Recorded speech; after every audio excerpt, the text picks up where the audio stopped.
আসেননি দিদি? কে গো? কে আপনারা? এই যে দুর্গাপুর চান্দার লেগে এসেছিলাম। এই ও নেন। আচ্ছা। ও 50 টাকা দাঁড়াও, আমি আইনা দিতেছি। কি আপনি কি পড়ালেখা করালেন নাকি? কেন?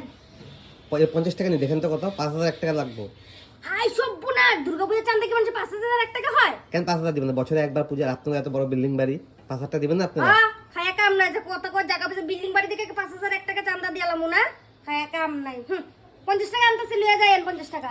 হ্যাঁ, এর লিগে তো আপনার কঞ্জুস কয়। এলন, এটা আপনাকে না দেন, আপনার কঞ্জুস এর লিগে এলন, এটা আপনার 50 টাকা আপনার।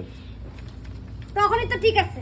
কিন্তু 5,000 টাকা লয়ে চাঁদা লয়ে আইছে বাবা, 50 মানে তাই চাঁদা লয়ে আইছেন না, আমরা বেজ্জত করতে আইছেন। এর লিগে আপনার সবাই কঞ্জুস বাড়ি কয়। কক 50 বাড়ি আপনি জানতো চাঁদা লইতে আইছেন না, মানুষ বেজ্জত করতে আইছেন, মানুষের খায়া কাম নাই গা।